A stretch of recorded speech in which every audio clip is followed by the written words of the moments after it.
2,000 years before the modern world, before skyscrapers, before airplanes, before the internet, China was a land torn apart by endless war. Kingdom against kingdom, brother against brother, an age of chaos known in history as the Warring States period. Amid this storm, a child was born. His name was Ying Zheng.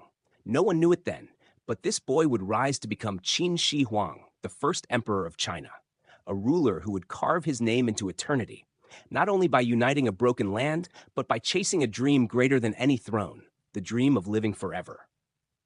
But before he became a godlike emperor, Ying Zheng's childhood was marked by shadows, secrets, and blood. China before the first emperor. The year was 259 BCE. In the city of Handan, capital of the Zhao state, a baby's cries echoed through the palace halls. China at this time was not one empire. It was 7 rival kingdoms: Qin, Zhao, Han, Wei, Chu, Yan, and Qi. Each claimed to be the rightful heir of the ancient Zhou dynasty, yet each fought savagely to dominate the others. For centuries, warlords battled endlessly for supremacy. Cities burned, alliances shifted overnight, and peasants lived in fear that tomorrow their village would be destroyed. The strongest among these kingdoms was Qin, in the far west. Its soldiers were disciplined, its laws harsh, its rulers ambitious. Yet even Qin was just one among many, locked in a death struggle for control of the Central Plains. And in this storm of blood and iron, Ying Zheng entered the world. The birth of a future emperor. Ying Zheng was born to King Zhuangshang of Qin and Lady Zhao Ji, but his birth was far from ordinary. His father, before becoming king, had lived as a political hostage in Handan, the capital of Zhao. There, he had an affair with Lady Zhao Ji, a concubine with mysterious ties to a wealthy merchant named Lu Buwei. Some whispered that Lu Buwei himself might have been the boy's true father. Whether true or not, this rumor would haunt Ying Zheng for life. When he was born, the Qin state was still locked in a brutal struggle with Zhao. In fact, Ying Zheng's birthplace was enemy territory. His very survival as an infant was uncertain. His enemies could have used him as a pawn or killed him to hurt his father. Yet fate protected him. When King Zhuangshang returned to Qin and claimed the throne, young Ying Zheng was taken with him, safe at last within the mighty walls of the Qin heartland. But safety did not mean peace. His father's reign was short, lasting only 3 years.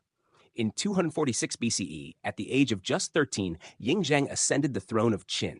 He was now king, but still a child surrounded by scheming ministers, power-hungry generals, and whispering advisors. A kingdom in chaos. Imagine the scene. A boy king, barely a teenager, sitting on the dragon throne of Qin. Around him, older and more experienced men vied for control. The most powerful of these was Lu Buwei, the merchant-turned-politician who had orchestrated Ying Zheng's rise. Lu Buwei served as the regent, guiding the young king, but his loyalty was questionable. He had his own ambitions, his own wealth, and, according to rumor, his own secrets with the queen mother, Zhao Ji.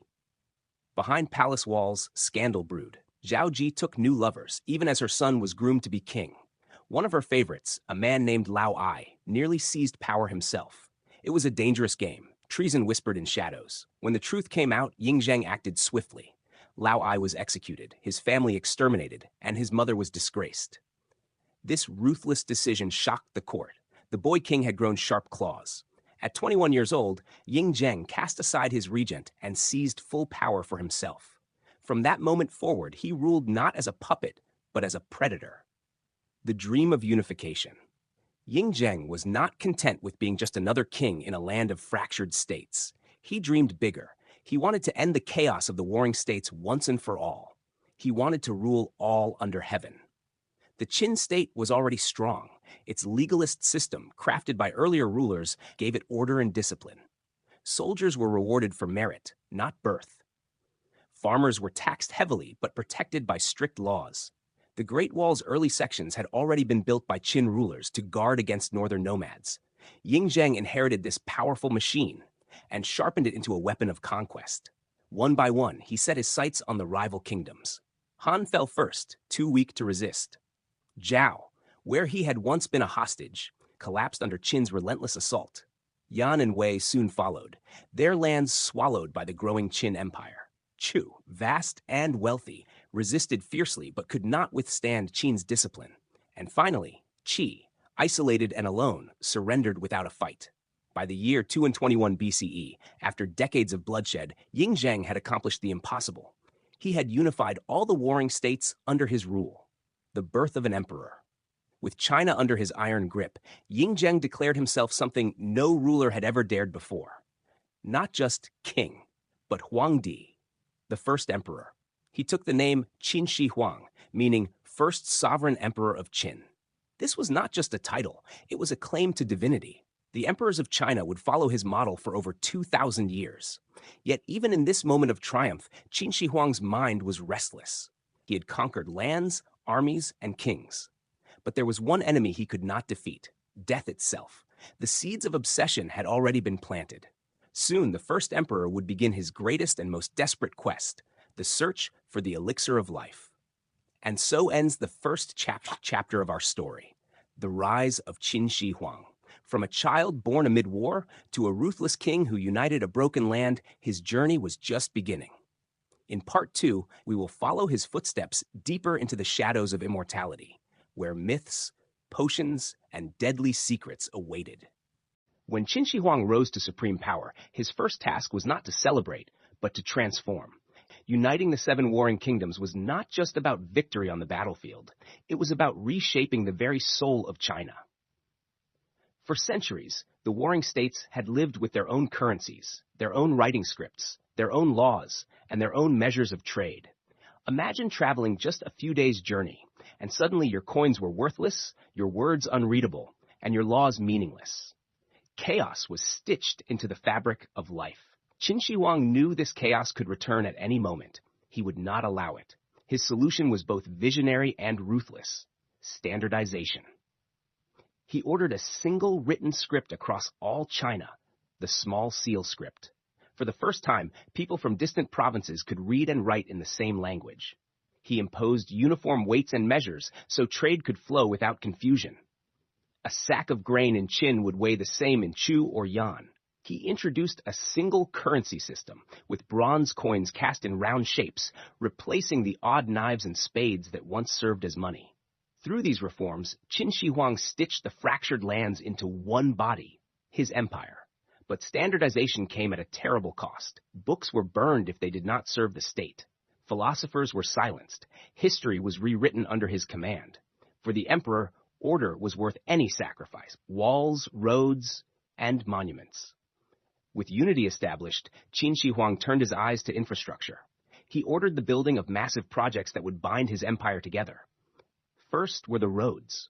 Straight, wide, and precise, they stretched thousands of miles across China, connecting every corner of the realm.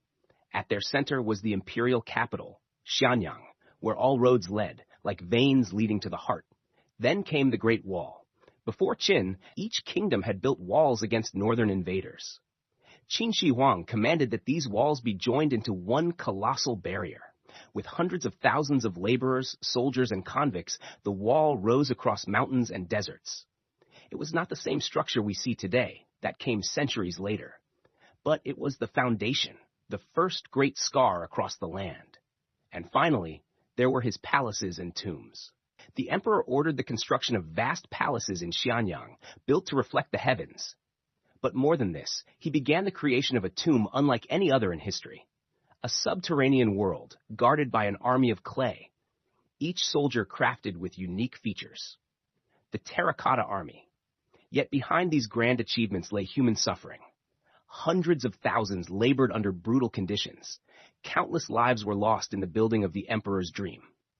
To the people, Qin Shi Huang was both a godlike figure and a merciless tyrant. The iron fist of law. At the core of Qin's power was legalism, the philosophy that shaped the empire. Unlike Confucianism, which valued morality and family loyalty, legalism demanded absolute obedience to the state. Laws were harsh, punishments severe. A farmer who failed to till his land properly could be punished as severely as a thief. A soldier who fled from battle would see not only himself executed, but sometimes his family as well. This harsh system crushed dissent. Yet it also brought stability. Fields produced food, roads flowed with trade, armies stood disciplined. The empire was rigid, but it worked. For Qin Shi Huang, there could be no compromise. To control death, he must first control life. Every life in China was bent to his will. Shadows of fear. But even as Qin Shi Huang ruled with unmatched power, shadows haunted him. From his youth, he had seen betrayal and danger at every corner. His mother's scandals, his regent's treachery, the endless assassination attempts from rival states, all of it carved paranoia deep into his soul. One legend tells of an assassin named Jing Ke, sent from the state of Yan. Disguised as a messenger, he presented Qin Shi Huang with a map rolled into a scroll. But hidden inside was a dagger. As the emperor unrolled the scroll, Jing Ke lunged forward. In a desperate struggle, the assassin's blade sliced Qin Shi Huang's robes, narrowly missing his chest. Guards rushed in, and Jing Ke was cut down. This attempt on his life left the emperor shaken. He ordered even stricter security. His palaces were filled with secret tunnels, so he could move unseen from one chamber to another. Few ever knew exactly where he was. Even in triumph, Qin Shi Huang lived in fear. And from this fear grew obsession. If death could strike at any moment, then he must conquer it, before it conquered him. The seeds of immortality.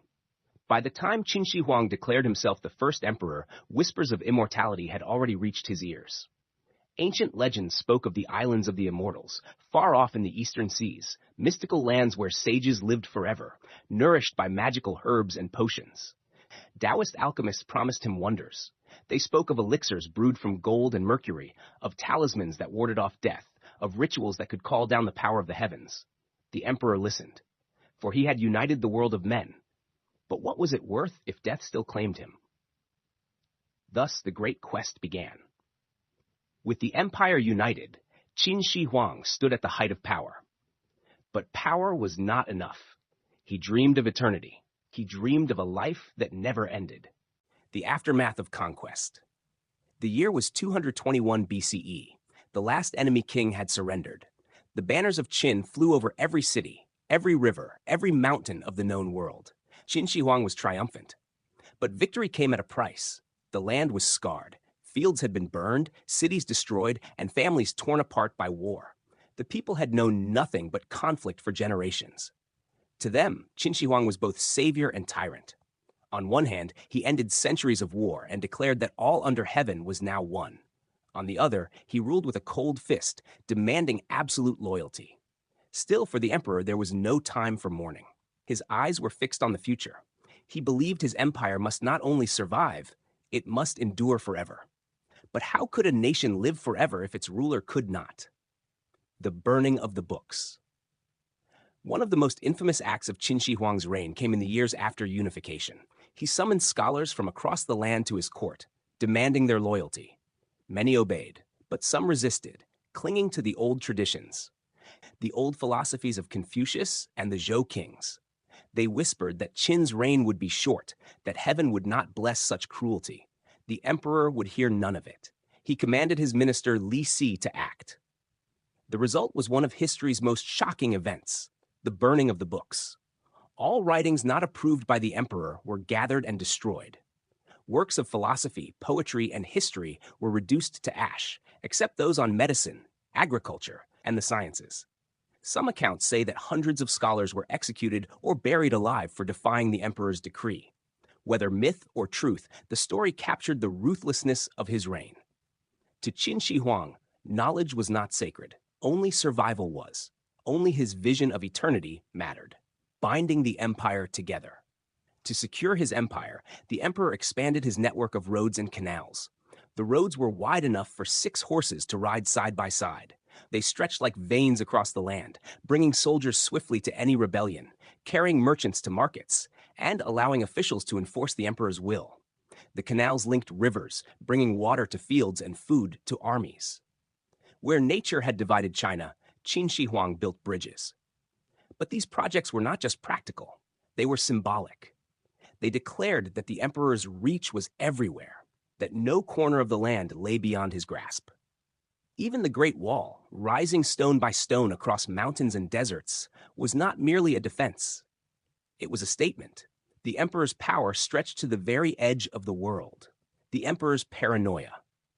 And yet, for all his might, Qin Shi Huang lived in fear. He changed palaces frequently, traveling through hidden tunnels to avoid assassins. He trusted few, keeping ministers under watch and relatives at a distance. Food was tested for poison. Guards stood watch in rotating shifts so that no one man could grow too familiar. Travelers who saw the emperor on his journeys described a grand procession of carriages, but none knew which one held the emperor himself. He was a ghost on the move, always present, yet never seen. Why such paranoia? Because death had stalked him too closely. Jing Qi's assassination attempt was not the only one. Other killers had tried and failed. Each failure only deepened the emperor's fear that one day his enemies, or perhaps even his own fate, would succeed. Thus, his thoughts turned more and more toward immortality. If death could not be avoided, perhaps it could be defeated. The Taoist alchemists. China, in this era, was rich with myths of immortality. Taoist priests and alchemists spoke of secret formulas, hidden herbs, and magical practices that could extend life. Some spoke of the Penglai Islands, mysterious lands in the Eastern Sea where immortals dwelled. It was said that magical plants grew there, plants that could grant eternal youth. Others promised elixirs brewed from metals, minerals, and strange ingredients. Gold, cinnabar, and mercury were believed to hold the essence of life itself. For Qin Shi Huang, these whispers were irresistible. He summoned alchemists from across the empire, demanding they create a potion that could defeat death. They began their work in secret chambers, mixing powders, melting metals, and chanting rituals. Some claimed success, presenting small vials of shimmering liquid. The emperor drank them eagerly. But unknown to him, these so-called elixirs often contained deadly mercury, poison disguised as salvation. Each sip may have been slowly killing the emperor, even as he sought eternal life. Voyages of the Immortals. Not content with experiments at home, Qin Shi Huang ordered expeditions into the seas. He commanded ships to sail east in search of the fabled islands of the Immortals. One of the most famous tales tells of Shu Fu, a court magician who led a fleet of ships across the ocean, carrying hundreds of men and women. They were tasked with finding the herbs of immortality and returning to the emperor. But Shu Fu never came back. Some say he found Japan and chose to stay, becoming a ruler there. Others believe he perished at sea, his fleet swallowed by storms. Still, the emperor continued to send more expeditions, each one vanishing into legend. The seas held no answers, but Qin Shi Huang would not give up. The cost of immortality. While the emperor pursued his quest, his people bore the cost. Heavy taxes drained the peasants. Endless labor on roads, walls, and palaces broke their bodies. Soldiers were forced to march to distant frontiers. Whispers of rebellion grew. Some cursed the emperor, saying he sought to live forever while his people died in misery. But Qin Shi Huang was deaf to their cries. His mind was consumed by a single thought. If he could find the elixir, he could rule not just for one lifetime, but for all time. He would be the eternal emperor. As the first emperor of China, Qin Shi Huang achieved what no man before him had dared. He built roads, walls, and armies. He united a nation torn apart by centuries of war. Yet the more he achieved, the more he feared losing it. And so, he turned away from the world of men and chased the promise of immortality. The emperor's capital, Shanyang. At the heart of Qin Shi Huang's empire lay Shanyang, the imperial capital.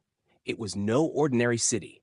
To enter Shanyang was to step into the beating heart of the empire, where every brick, every banner, and every law reminded citizens of the emperor's will. The city was rebuilt and expanded to reflect Qin Shi Huang's grandeur. Palaces stretched across vast courtyards. Halls lined with bronze statues and jade carvings dazzled foreign envoys who came to bow before the first emperor. The emperor ordered noble families from conquered kingdoms to be relocated here. They lived under watchful eyes, hostages in comfort, but stripped of their power. Their presence was a reminder. Rebellion was no longer possible. The dragon throne was untouchable. Shanyang was also a city of roads. A great avenue ran through its center, wide enough for imperial chariots to thunder past. From this road, all highways of the empire stretched outward like spokes from a wheel, binding distant provinces to the capital. Yet behind the splendor lay control. Soldiers patrolled the streets. Spies moved silently among markets and inns. The emperor wanted no whispers of treachery to escape his notice. In Shanyang, the emperor's voice was law, his presence a shadow over every life. Enemies in the shadows. Despite his triumphs, Qin Shi Huang knew his enemies had not vanished. Resentment simmered in conquered lands. Old generals and nobles plotted in silence, dreaming of restoring their lost kingdoms. Every rumor of rebellion was crushed with overwhelming force.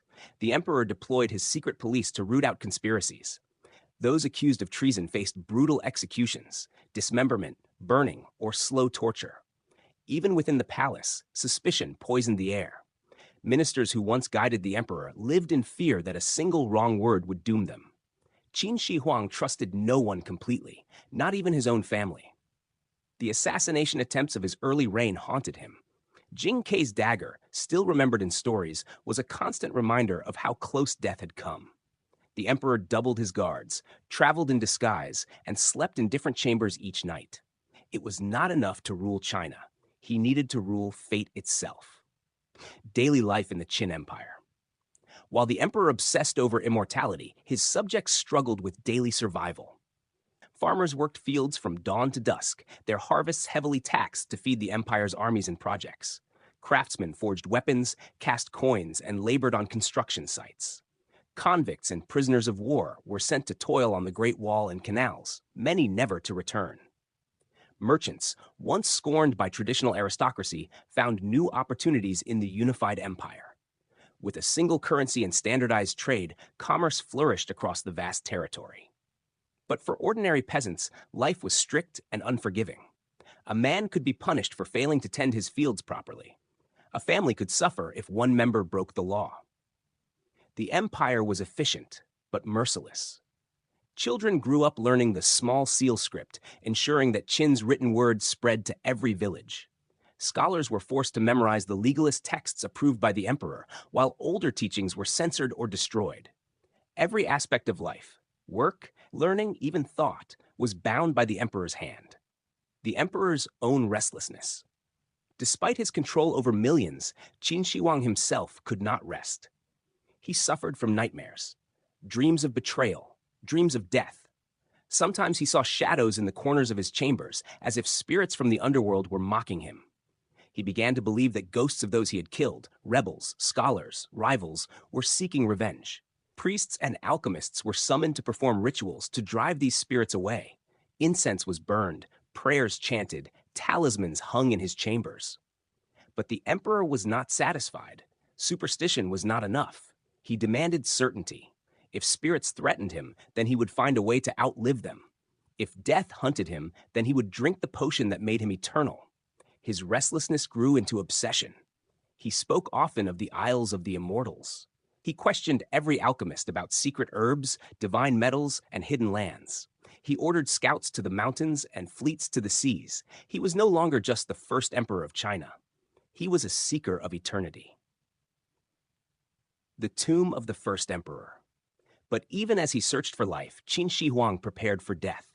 In secret, construction continued on his mausoleum, an underground palace that would one day become one of the wonders of the world. According to historical texts, more than 700,000 laborers worked on the project. The tomb was said to be filled with rivers of flowing mercury to mimic the Yangtze and Yellow rivers, with the ceiling decorated like the night sky, studded with pearls for stars. Most famous of all was the Terracotta Army, thousands of life-sized clay soldiers, each with unique faces, weapons, and armor. They stood in perfect ranks, guarding their emperor for eternity. Why build such a tomb if he sought immortality? Perhaps Qin Shi Huang knew that death might come despite his efforts. Or perhaps in his obsession, he believed that even in death, his spirit would continue to rule within that underground empire. The Terracotta Army was not just a burial guard, it was a statement. Qin Shi Huang would never be forgotten. The turning point. By the end of part 1 of his story, Qin Shi Huang stood as the most powerful man in the world. He had united China for the first time in history, built walls, roads, and cities that reshaped the land, ruled through laws that reached into every home, commanded scholars, alchemists, and generals alike, begun constructing a tomb that would outlast millennia. And yet, for all his triumphs, the emperor was not at peace. His empire was strong, but he was mortal. His reign stretched across thousands of miles, but his body was still flesh and blood. His paranoia grew. His obsession deepened, and his search for the elixir of life was only beginning. This is how the story begins. A boy born into chaos, rising to become the first emperor of China. He conquered nations, built monuments, and reshaped history. But victory brought him no comfort. For in the silence of his palaces, Qin Shi Huang felt the footsteps of death drawing closer. And so, with the power of an empire at his command, he turned his gaze to the impossible, to the search for immortality. Though Qin Huang sat upon the dragon throne, his heart was never at rest. The empire bowed before him, yet in quiet moments he was haunted, not by enemies or rivals, but by time itself. Every morning he felt it. His hair grew thinner, his skin grew rougher, his body heavier with age. Though still strong, he could not deny the creeping touch of mortality. He remembered his father, King Zhuangxiang, whose life had ended after only 3 years on the throne. He remembered the faces of ministers and generals who once stood proudly in his court, but now lay buried beneath the earth. He wondered, what good was power if death claimed all men? What use was an empire if its emperor vanished into dust? It was then that the Elixir of Life became more than a curiosity. It became an obsession, the alchemist's promises. The court of Qin Shi Huang swelled with alchemists, magicians, and mystics. Some carried scrolls filled with ancient spells. Others brought powders and potions, claiming they could lengthen life. They spoke of cinnabar, a red mineral said to glow with the essence of immortality. When transformed through fire, it produced mercury, a liquid silver that seemed alive. "Drink it, Majesty," they whispered, "and your life will stretch for centuries." Others promised golden elixirs, believing that gold's incorruptible nature could be passed into flesh. Some claimed to have discovered herbs from distant mountains that could restore youth. The emperor listened to them all. His court became a laboratory of life and death, where experiments burned day and night.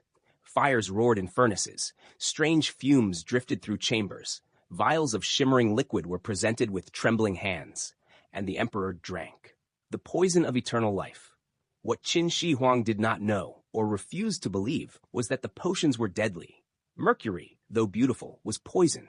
Each sip corroded his body, damaging his organs.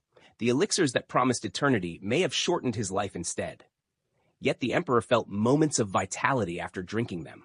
Perhaps illusions, perhaps the flush of toxins racing through his veins. He mistook these signs for proof of their power. Whenever he grew ill, he demanded more. His alchemists obeyed, for to fail the emperor was to face death. And so, the poison flowed like wine at his table. Xu Fu and the Quest for the Isles. One alchemist above all captured Qin Shi Huang's imagination. Xu Fu, a magician who claimed to know the path to the Isles of the Immortals. Legend spoke of 3 sacred mountains, Penglai, Fangzhang, and Yingzhou, that rose from the sea in the east. There, immortals lived in perfect harmony, nourished by herbs and fruits that granted eternal youth. Xu Fu convinced the emperor that he could reach these islands. He requested ships, supplies, and companions to make the journey. Qin Shi Huang, desperate for hope, agreed. A fleet was built, large, strong, and filled with hundreds of men and women, including skilled craftsmen and young boys and girls, to serve the immortals. The ships set sail into the unknown, carrying with them the emperor's greatest dream. But months passed, then years. Xu Fu did not return. Some say storms destroyed the fleet.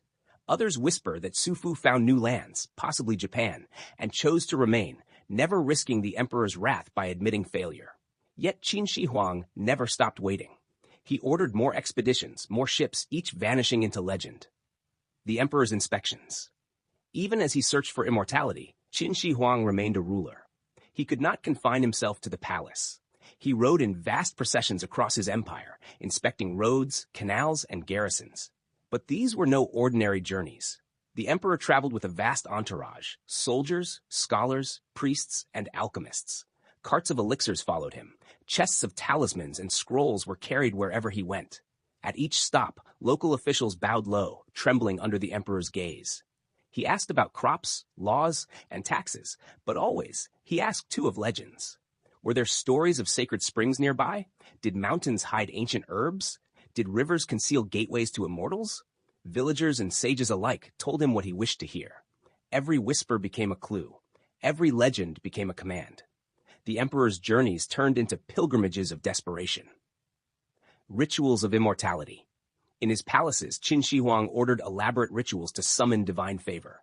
Taoist priests carved talismans, writing spells upon jade and silk. Musicians played haunting melodies, calling on the harmony of the cosmos. Fires were lit, and sacrifices offered, oxen, sheep, even rare treasures buried as gifts to the spirits.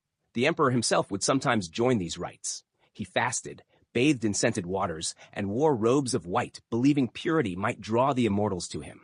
Yet night after night, no immortals came. Only silence answered. Still, he refused to give up. For if heaven would not grant him eternity, then perhaps earth would. And so the first emperor's reign entered its strangest chapter. No longer content with ruling men, Qin Shi Huang sought to rule time itself. His palaces became laboratories. His fleets became pilgrimages. His life became a wager against death. But as he drank more potions, and as his fleets vanished into the unknown, the emperor did not realize the cruelest truth.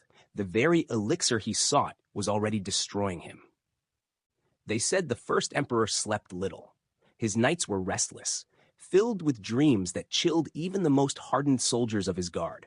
In some dreams, he walked through endless corridors, chased by shadows. In others, he saw himself seated on a throne of jade, only for the throne to crumble into dust beneath him.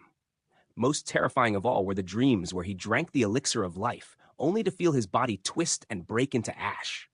Priests told him these were warnings from the heavens. But Qin Shi Huang would not accept such omens.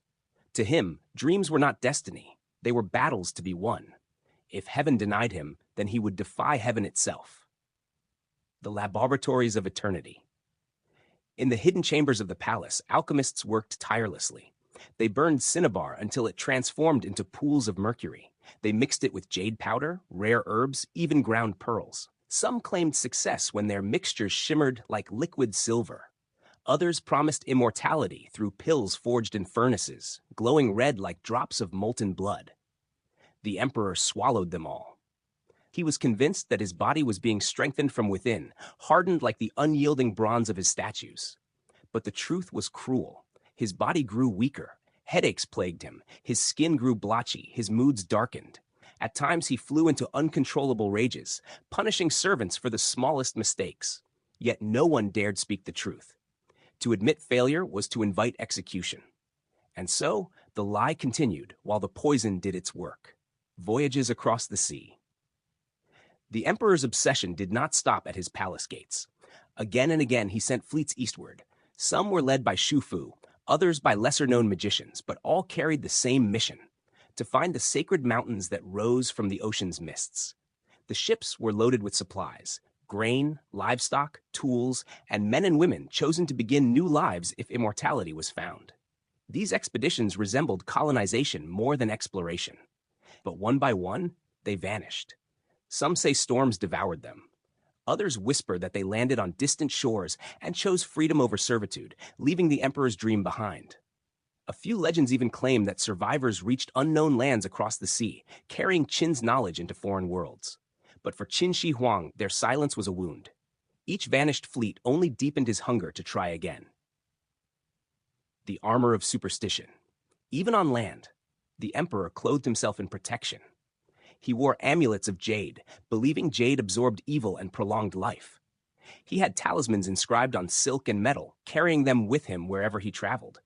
At meals, servants placed charms on the table before he ate, chanting to drive away poisons. Before journeys, rituals were performed to ward off spirits. Once, when a comet appeared in the night sky, a sign often seen as a curse, he ordered the execution of all who had spoken ill of his reign, hoping to silence heaven's warning with blood. Superstition became his second skin. And yet, despite the charms, the emperor still felt time pressing against him. Rebellion in the provinces. While Qin Shi Huang hunted immortality, discontent stirred across his empire. Peasants groaned under heavy taxes. Soldiers were weary from endless campaigns. Former nobles, stripped of their power, plotted in silence. Rumors spread that the emperor's obsession with eternal life was draining the empire's strength. Some mocked that while he searched for immortals, his people starved. Small uprisings flickered in distant provinces, quickly crushed by Qin's armies. But each rebellion was a spark, a sign that beneath the surface, the empire's foundation was not as unshakable as it seemed. The emperor responded the only way he knew, with force. He tightened his grip, ordered harsher punishments, and demanded even more labor for his projects. His paranoia fed his tyranny, and his tyranny fed his paranoia. The fading years. By his late 40s, Qin Shi Huang felt his body failing him. His search for immortality had not stopped, but the effects of the potions were undeniable. He suffered tremors in his hands. His temper worsened. Servants whispered that his voice sometimes slurred, or that he would forget what he had said only moments before. But to his people, he still presented the image of the invincible emperor. He continued his grand tours of the empire, carried in carriages that dazzled with gold and jade. His guards marched in endless columns, and his banners filled the skies like waves of fire. Yet behind the spectacle was a man terrified of death, a man who demanded more elixirs, more ships, more rituals, anything to keep the shadows at bay. The greatest irony of the first emperor's life was this: the more he sought immortality, the faster death drew near. His fleets vanished, his elixirs poisoned him, and his empire strained under his demands. But still he pressed on, for to stop would mean surrendering to fate. And Qin Shi Huang had never surrendered, not to men, not to kingdoms, not to heaven itself. In the 37th year of his reign, Qin Shi Huang set out on what would become his final grand journey. The excuse was routine, to inspect his empire's roads, canals, and fortresses. But those close to him knew the truth. This tour was also another desperate search for signs of immortality. Caravans stretched for miles, filled with soldiers, servants, and alchemists. Strange powders, shimmering liquids, and scrolls of spells were carried in wagons, guarded as though they were more precious than gold. The emperor moved like a storm across the land. In every city, officials bowed until their foreheads touched the earth. Priests and wise men were summoned, questioned about sacred springs, enchanted caves, or hidden herbs of life. Wherever he went, legends seemed to bloom like wildflowers. Villagers claimed their mountains touched the heavens. Fishermen swore they had glimpsed mysterious islands far out at sea. Each story fed the emperor's hope, each tale pushing him further from rest. The burning of the past. By this time, Qin Shi Huang had already tried to erase death in another way, through memory. He ordered that the histories of rival states be destroyed, their scrolls burned so that only his reign would endure. Scholars protested, but many of them paid with their lives. Some were buried alive for refusing to obey. Others were executed as traitors to unity. The emperor believed that if only his version of history survived, then, in some sense, so too would he. But fire and fear could not change the truth. Mortality lingered in his veins, no matter how many scrolls turned to ash. One day, whispers reached the emperor. Xu Fu, the great magician, had returned. The court buzzed with excitement. Had he found Penglai, the fabled Isle of the Immortals? Had he brought back the herbs of eternity? But when Xu Fu was brought before the emperor, his tale was less than miraculous. He claimed storms and sea creatures had blocked his path. He spoke of islands, yes, but said powerful beasts had prevented him from landing. To conquer them, he insisted, he needed an even larger fleet, armed not only with provisions, but with soldiers. The emperor, furious but unwilling to abandon hope, granted him the resources. Xu Fu vanished again, leading a second great expedition. This time, legend says, he may have reached the islands of Japan, where he chose to remain, never returning to face the wrath of his master. For Qin Shi Huang, Xu Fu's absence was another wound, but he convinced himself that the magician had succeeded, that he now lived among the immortals, waiting for the emperor to join him. The war with death. As the tour pressed on, the emperor grew increasingly uneasy. One night, he dreamed of a vast black sea. From its waters rose a giant man, his eyes burning like torches, his hand gripping a blade of iron. The figure spoke, "The Son of Heaven cannot escape me." The next day, the emperor ordered his guards to hunt for the creature. In Shandong, near the coast, a massive sea serpent was spotted. Qin Shi Huang personally commanded his archers to fire upon it, slaying the beast. He declared victory, believing he had struck down the very spirit of death itself. The empire rejoiced, or at least pretended to. But in secret, many whispered that the emperor had only hastened the anger of heaven. the Palace of Hidden Chambers. Even as he traveled, the emperor dreamed of the palace he was building in death, the great tomb beneath Mount Lai. It was no mere grave. It was a world carved from stone, filled with rivers of mercury, meant to mirror the seas and stars upon its ceiling to echo the heavens. Thousands of terracotta soldiers were crafted to guard him in eternity, their ranks stretching endlessly underground. If he could not find immortality in life, then he would command it in death. His tomb would be a kingdom where he remained emperor forever, even if the world above moved on. The artisans worked in secret, sealed away when their tasks were done, so that none might reveal the wonders below. To this day, much of the tomb remains untouched, its mysteries locked within the earth. The emperor's decline. By the time the procession reached the eastern provinces, Qin Shi Huang's health was faltering. His face grew pale, his hands trembled, and his voice, once booming like thunder, often cracked into whispers. He demanded more elixirs from his alchemists, swallowing them even as his stomach twisted with pain. The poison was eating him alive. His organs were failing, though no one dared speak it aloud. His generals and ministers whispered among themselves, but in his presence they praised his strength, assuring him he looked younger than ever. The emperor, perhaps, believed them, or perhaps he simply refused to hear the truth. The death of the immortal emperor. In the summer of 210 BCE, as the caravan traveled through the plains of Shaqiu, the emperor collapsed. He had complained of chest pains for days, and now his body finally betrayed him. The Son of Heaven, the man who had united China, who had built walls that stretched across mountains, who had sought to live forever, lay dying. His ministers panicked. The death of the emperor could not be announced, not while the court was far from the capital. Disorder, rebellion, even assassination could erupt. And so they hid the truth. His body was placed in his carriage, covered with layers of curtains. Orders were issued in his name, though his lips no longer moved. To mask the smell of decay, carts of salted fish were dragged behind the procession. The man who had sought immortality was dead.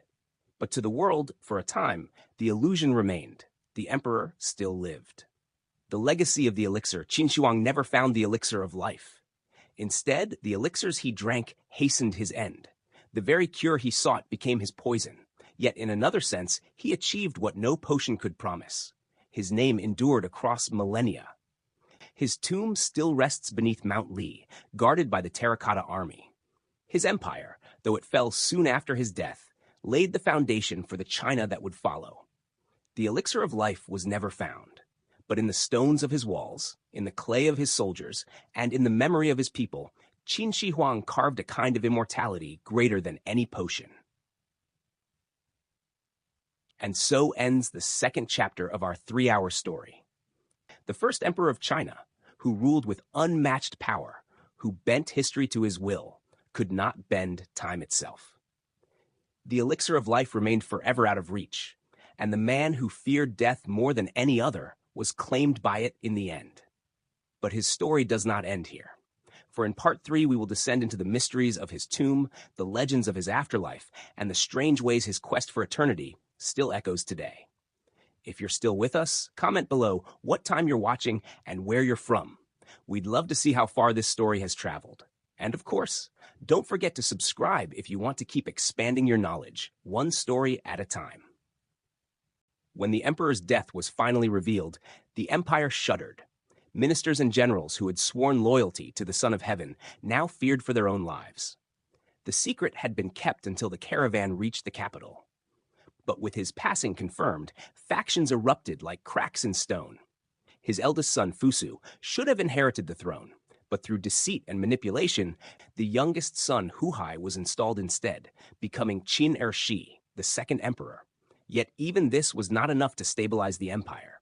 Qin Shi Huang had ruled with such force of will that without him, the vast machine of his empire faltered. Rebellions began to rise, and within years, the dynasty he founded collapsed. But his body was given to eternity. The tomb, beneath the mountain. At the foot of Mount Li in Shanxi province, thousands of workers labored for decades to construct a monument unlike anything the world had ever seen. The historian Sima Qian, writing a century later, described it in words that still inspire awe. Inside the tomb, Rivers of mercury flowed through channels carved into the floor, representing the seas and the great waterways of China. Above, a ceiling studded with gems recreated the stars.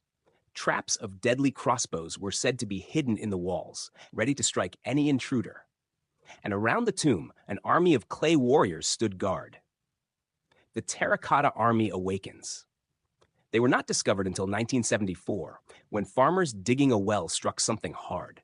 What they unearthed was the head of a warrior, life-sized, carved with astonishing detail. Soon archaeologists uncovered ranks upon ranks of soldiers, archers kneeling with bows, infantry gripping spears, cavalry mounted on clay horses, charioteers holding reins. Each face was unique, each expression different, as though thousands of real men had been reborn in clay. There were generals with stern brows, youthful soldiers with eager eyes, and veterans with lines etched across their cheeks.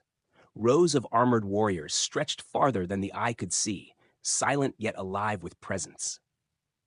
The Terracotta Army was no mere burial ornament. It was the emperor's eternal guard, built so that even in death, Qin Shi Huang would command power beyond imagination. The poison of immortality. Ironically, modern science has confirmed parts of the legend. Surveys of the tomb mound have revealed high levels of mercury in the surrounding soil, suggesting the rivers of quicksilver may indeed flow beneath. Mercury, believed by the alchemists to grant eternal life, was the very substance that poisoned him in life, and yet it became the heart of his afterlife. The elixir of life had not saved him, but it had become part of his eternal resting place. A cruel irony, the substance of death immortalized his name. The echo of his empire. Though the Qin dynasty fell within years of his death, the foundations Qin Shi Huang laid endured for centuries. He standardized the written script so that the many peoples of China could read the same characters. He unified weights, measures, and currency, allowing trade to flourish. He ordered the building of great roads and canals, stitching together the land. And his walls, the beginnings of what would one day become the Great Wall of China, stood as both a shield and a symbol. His empire did not last, but his vision did. Every dynasty that followed borrowed from his system. In this way, Qin Shi Huang became immortal, not in body, but in the very fabric of China. The myths of the immortal emperor. Legends grew long after his death. Some whispered that he had not truly died, that he had tricked death and escaped his tomb, living among the immortals in hidden mountains. Others claimed his soul wandered restlessly, forever searching for the elixir he never found. Stories of his ghost appeared in folktales, a figure in black robes, roaming the night, demanding offerings from travelers. Some said he appeared on stormy seas, still chasing the islands of the immortals with Shu Fu at his side. The line between emperor and myth blurred until Qin Shi Huang became both a man and a legend, feared and remembered in equal measure. The immortality he found. And so in the end, what did Qin Shi Huang achieve? He could not stop death. His body lies entombed beneath the mountain, untouched for more than 2,000 years. He could not drink the elixir of life. Every potion he consumed only hastened his decline. But he achieved something no emperor before him had done. He united the lands of China, forged a nation, and left behind a legacy so vast that even now, more than 20 centuries later, we speak his name. Immortality, perhaps, was never in potions or alchemy. Perhaps it was always in memory. And Qin Shi Huang, through his tomb, his army of clay, his walls and laws, became immortal in the way all great figures of history do. His story endures. His shadow stretches across time. Outro, the Eternal Emperor, narrator's closing voice, calm and reflective. And so concludes our 3-hour story of Qin Shi Huang, the first emperor of China, the man who sought to rule forever, the man who drank poison in search of life, and the man whose tomb still guards secrets beneath the earth. The elixir of life was never found, but immortality, in its truest form, is not in never dying. It is in being remembered. And in that sense, Qin Shi Huang succeeded. If you made it this far, comment below the time you're watching and where you're from. Let's see just how far across the world this story has reached. And don't forget to subscribe, because history is filled with stories just as grand, just as mysterious, and just as powerful. Stories that expand your knowledge and connect us all. Until next time, remember, empires may rise and fall, but stories live forever.